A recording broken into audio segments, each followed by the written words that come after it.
After 75, the world doesn't suddenly become harder. It just becomes quieter.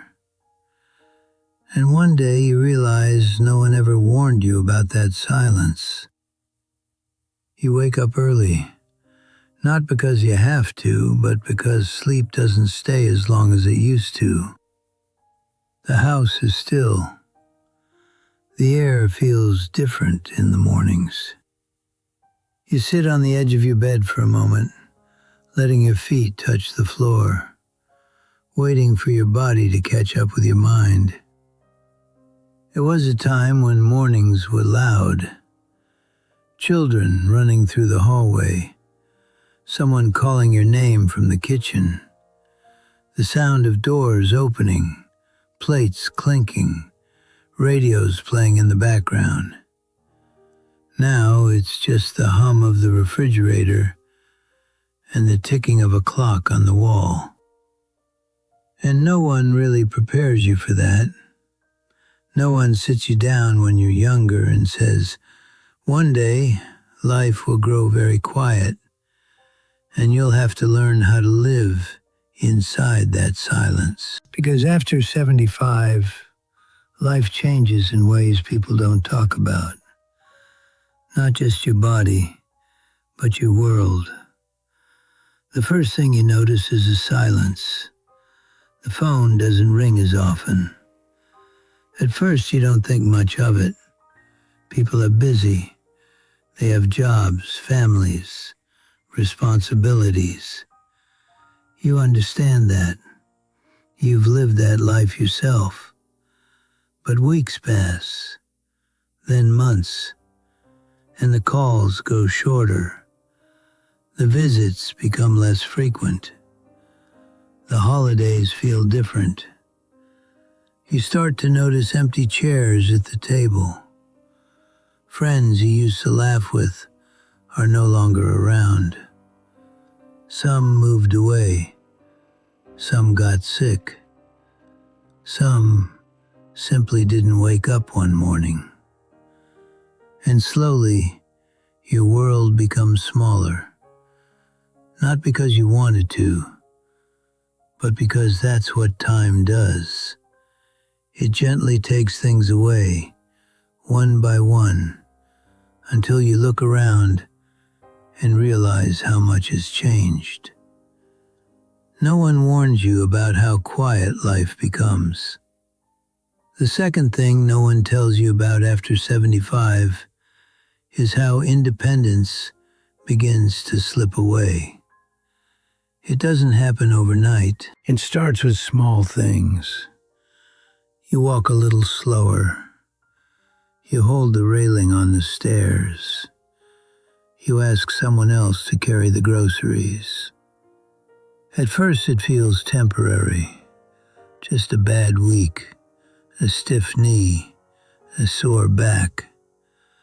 But then the weeks turn into months, and the small changes become part of your daily life. You stop driving at night. Then maybe you stop driving altogether. You ask your children or neighbors for help.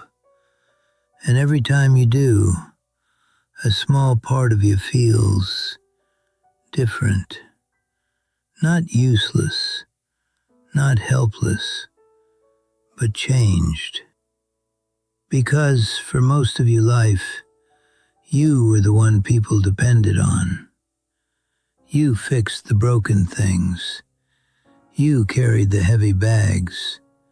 You solved the problems. Now, sometimes, you're the one who needs help. And that can be harder than any physical pain. The third thing no one warns you about is how differently people start to treat you. They speak a little louder, even when you can hear just fine. They repeat things, as if you've already forgotten. Sometimes they talk about you instead of to you.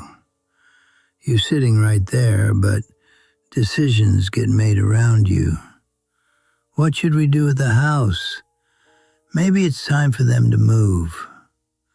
Is it safe for them to live alone? And you sit quietly, realizing that the authority you once had has slowly slipped into someone else's hands.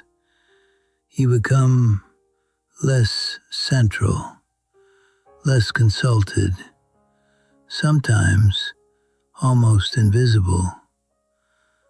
No one warns you about that feeling.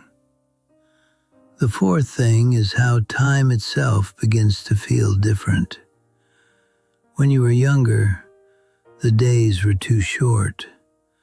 There was never enough time. Too many responsibilities, too many places to be. Now, the days can feel very long. You finish your breakfast, you look at the clock, and it's only 9:15 in the morning. There's nowhere urgent to go, no meeting, no deadline, no children waiting to be picked up from school.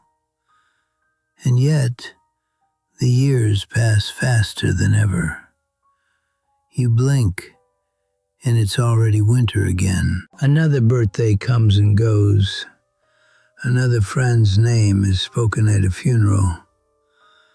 After 75, you start thinking more about the past than the future.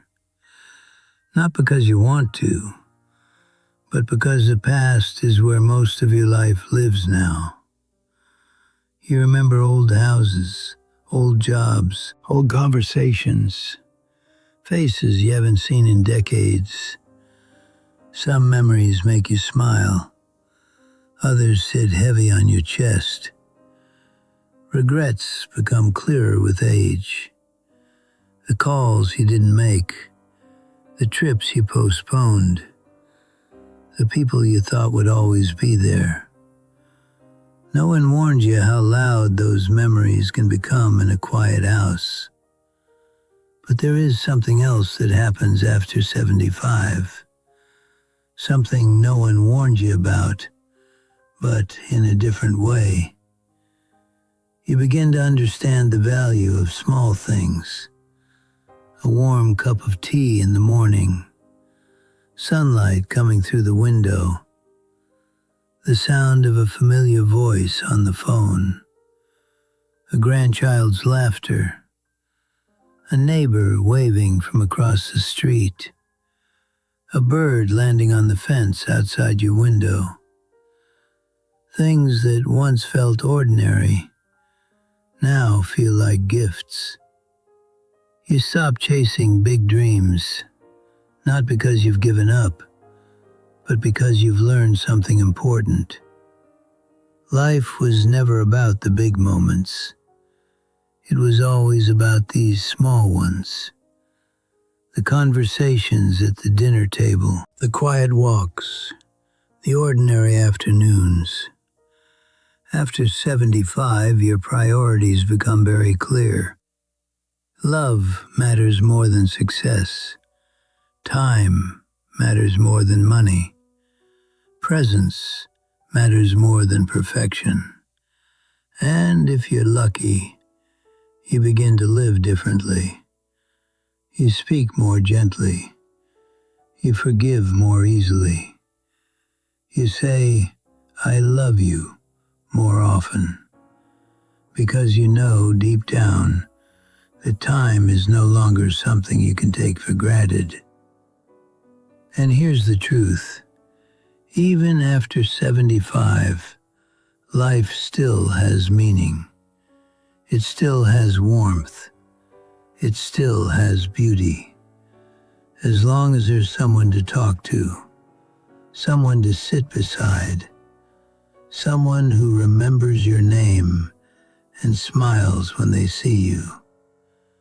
So if you're younger and you're listening to this, call your parents, visit your grandparents, sit with them for a while, even if you have nothing important to say. Because one day they'll be gone, and the silence they lived with will move into your life too. And if you're over 75 and you're hearing this, know that your life still matters. Your stories still matter. Your presence still matters. The world may be quieter now, but it's not empty. Because as long as someone remembers you, as long as someone still knocks on your door, as long as love still moves between hearts, there is still something worth waking up for. Because after 75, it's not the years that matter most. It's who still remembers to knock on your door. Another birthday comes and goes. Another friend's name is spoken at a funeral. After 75, you start thinking more about the past than the future. Not because you want to, but because the past is where most of your life lives now. You remember old houses, old jobs,